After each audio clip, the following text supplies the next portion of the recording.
Hi everyone, today we're going to be talking about topic 3.11, spectroscopy and the electromagnetic spectrum.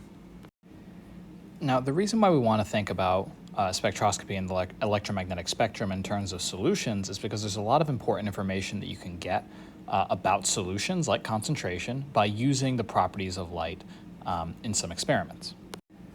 And so I want to spend some time today talking about the nature of light so we can understand how we can harness this power in order to understand things about chemistry.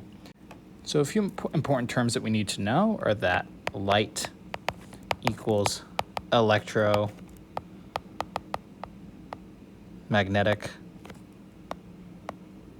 radiation. If you ever hear the term electromagnetic radiation, we're talking about light. Light moves as waves.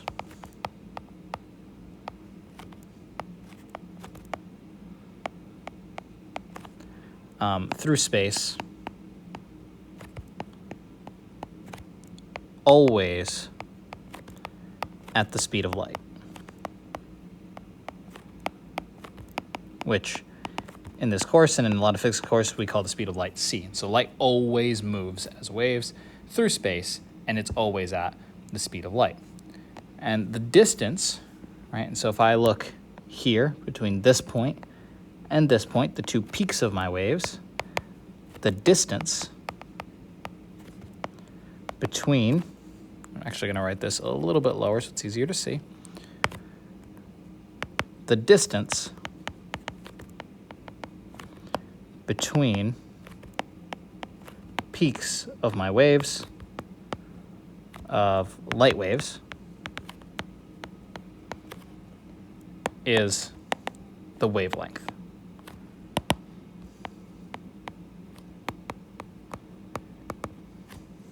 And we denote that as the Greek symbol theta. And wavelength is normally measured in nanometers, or 1 times 10 to the minus 9 meters. Another important property that describes light is frequency, which we've often heard before. Frequency is the number of waves passing a given point in an amount of time. So if I pick a certain point and then I wait maybe 2 seconds, and then I count how many number of waves go by, what I'm counting is the frequency. This is denoted by V, or it's technically denoted by the Greek letter V, which looks like that, and it's measured in hertz, or Hz, which is also equal to 1 per second. That's what we measure frequency in. And so for light, because light always travels at the speed of light, it's always at the same velocity. The longer the wavelength,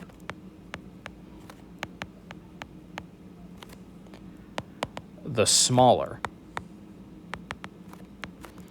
the frequency.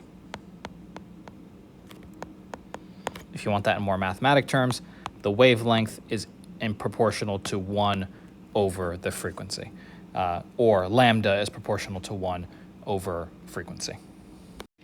So if I'm looking at my diagram over here on the right, if I'm looking at A, for example, if I'm interested in this point here, I would count how many waves would be going by that point in a second. That would be my frequency, and measuring the distance between these peaks is my wavelength.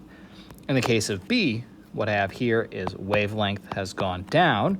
If I measure how many waves come through this point, what I'll find is that the frequency has gone up. And so they're inversely proportional to each other. I'm going to stress this again because it's extremely important. All electromagnetic radiation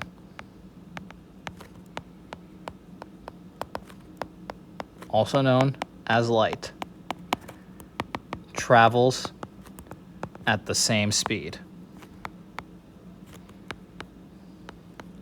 which is the speed of light, also known as c. I'm going to stress that because it's extremely important that we understand that no matter what no matter what, all light, all electromagnetic radiation has the same velocity. And so c, speed of light, is equal to 3.00 times 10 to the 8th meters per second. You will also see it written, of course, 3.00 times 10 to the 8th meters second minus 1, right? It means the same thing. I'm just stressing this. But yes, the speed of light is 3.00 times 10 to the 8th meters per second. No matter which radiation you have, no matter what its wavelength or frequency, if it's a gamma ray, an X-ray, UV, visible light, or lower wavelength, or longer wavelength, I should say, no matter what, it always travels at 3.00 times 10 to the 8th meters per second. There's also an important relationship that we have between frequency, the speed of light, and wavelength, and that is that the speed of light is equal to the frequency, to the wavelength, lambda, times the frequency. So I'm going to write that out in word form. Speed of light is equal to wavelength times the frequency.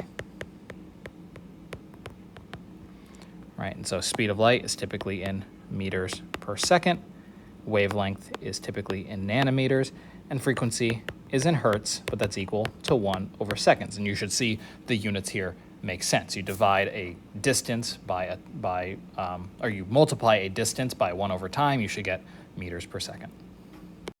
And so what you were seeing on the previous slide there was the electromagnetic spectrum, and there's all sorts of types of different electromagnetic radiation.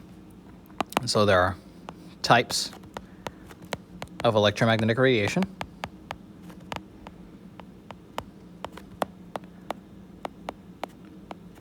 And they are determined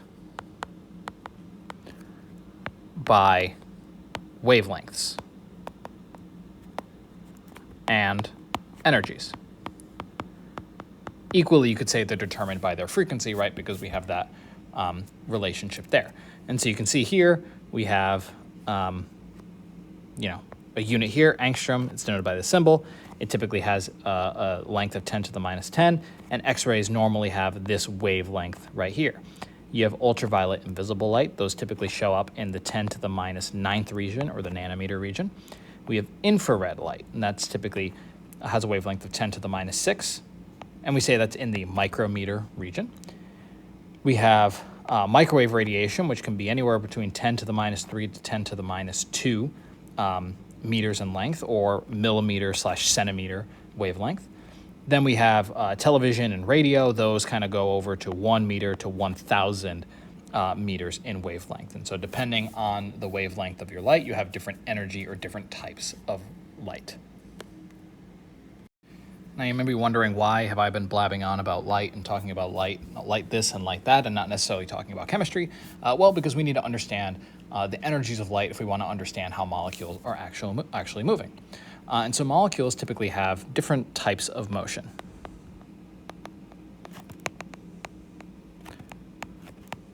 We have translational, which is movement of the entire molecule.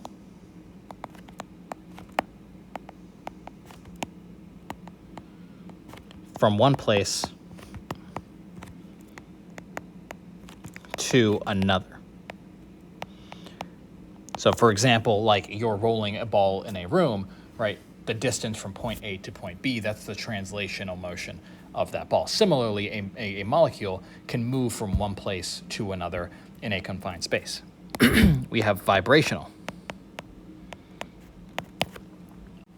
And vibrational motion is the periodic motion of atoms within a molecule.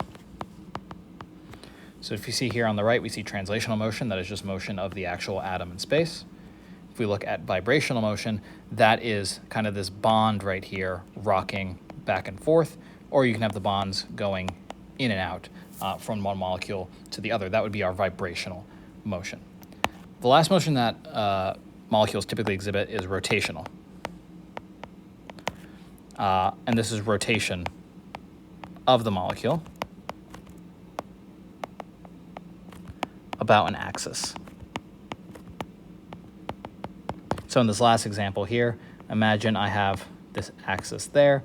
The molecule would be rotating around that axis, either clockwise or counterclockwise. And you can draw really any axis. We can draw an axis there or even here. Think about your x, y, z coordinates. So we've spoken a little bit in previous topics, particularly in Unit 1 when we were thinking about excited states and making a molecule, putting a molecule into an excited state, that typically some sort of high energy light were to strike that molecule. Well, if you take a lower energy light, say like microwave radiation, and that hits a molecule, what you end up getting is rotational motion. And so rotational motion is caused when microwaves strike a molecule. Now, you might be thinking, we're talking about microwaves. This is the actual microwaves that you might see in your kitchen, right? When you turn on your microwave, what's happening is your microwave radiation is hitting your food. It's rotating the water molecules within your actual piece of food, and that's what's heating it up. And so it's that rotational motion that's causing the heat. An important point here is it's due to the interaction of the dipole of the molecule interacting with the electromagnetic field.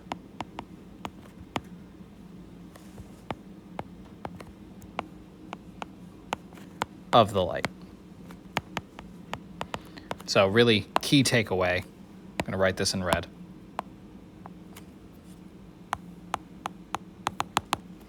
is microwave radiation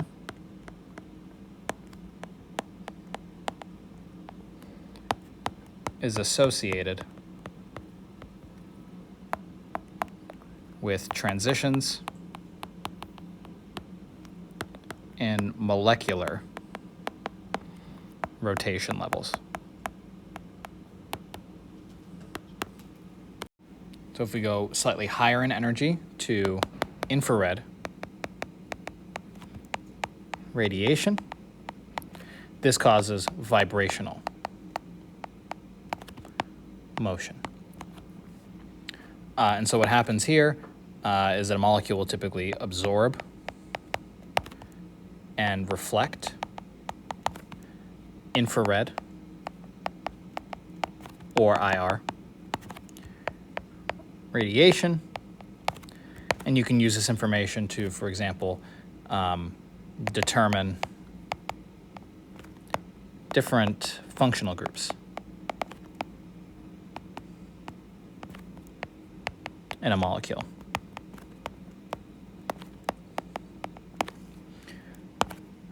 Molecules absorb specific frequencies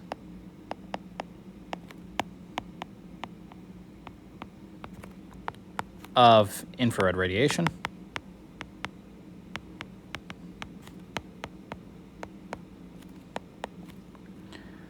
based on groups present.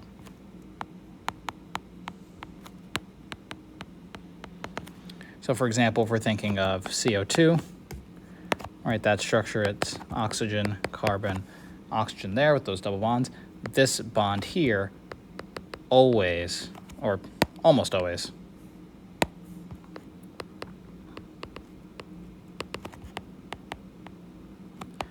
absorbs the same frequency of infrared light. And that causes the same vibration, no matter if there's another oxygen here or if we have another molecule that has a similar kind of bond. It's what we're looking at is those bonds, not necessarily the entire molecule. So the key takeaway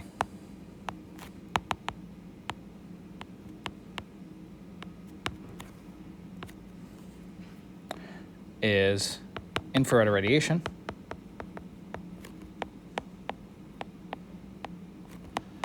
is associated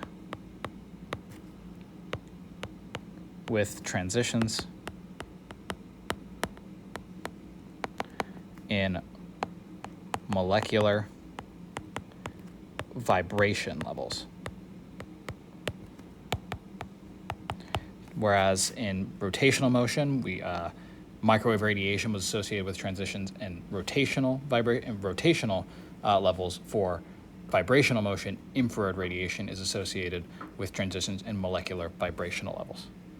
And this is kind of alluding to what I was talking about on that last slide. For example, if you have this group present in any molecule, an oxygen covalently bound to a hydrogen, it'll always show up at this particular frequency. If we have a carbon bound to a hydrogen, it'll always show up at that frequency. And carbon bound to oxygen, in this case, in a double bond, it'll always be at that frequency. And so you can use it to analyze what a molecule looks like by just looking at the different vibrations inside your molecule. Now, moving up further in energy, we have ultraviolet and visible light spectroscopy. Sometimes you'll hear this being called UV vis. And so this is higher energy.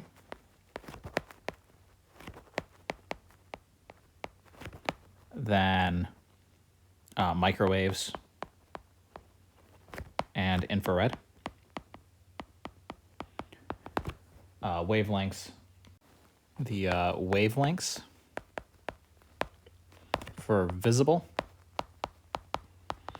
are between about 400 nanometer to about 800 nanometer in length, and for UV, it's about 400 nanometer, all the way down to about 50 nanometer in wavelength. And so really short wavelengths. We've kind of familiarized ourselves a little bit with this before, but what happens is a compound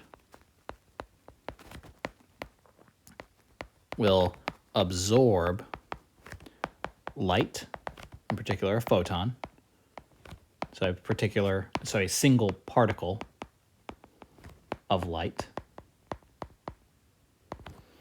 and a valence electron will go to an excited state. Right, we've kind of talked about this a little bit before when we were talking about photoelectron spectroscopy and electron configuration, but it'll go up to a higher energy excited state. What will happen is that after some time, the compound will emit or let go a lower energy or higher wavelength particle of light. And so it goes, essentially you'll have a photon that will hit your compound. Then your compound will excite. You'll wait some amount of time. And what will happen is that your excited compound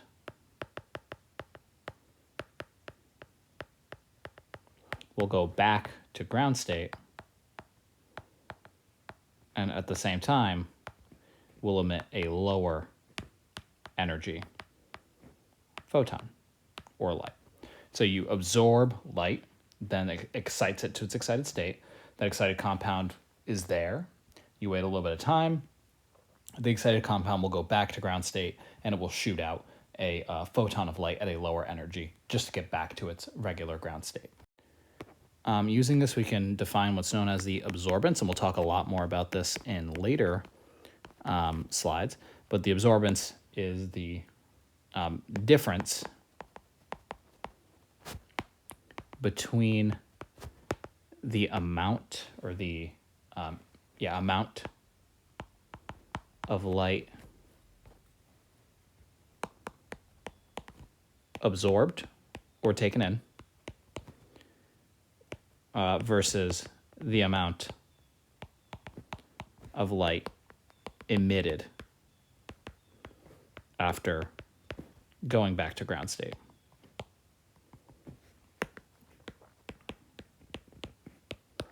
So it's a very interesting technique for trying to look at the energy levels of electrons, and it's something that we've sort of talked about a little bit before. Now, the key point here, and I'm going to highlight this in green, the key point that I want to draw here is that UV/vis spectroscopy, your UV/visible spectroscopy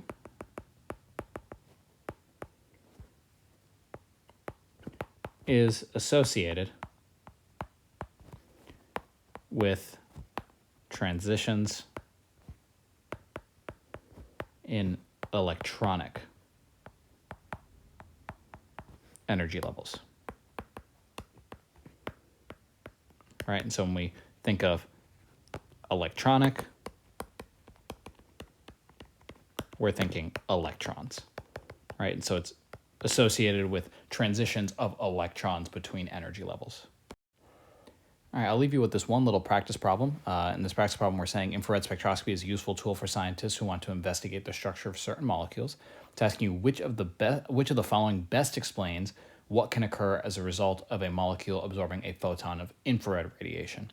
What I want you to do is just kind of think about this. We'll talk about it a little bit more in class, but for now, that's all. Thanks, guys.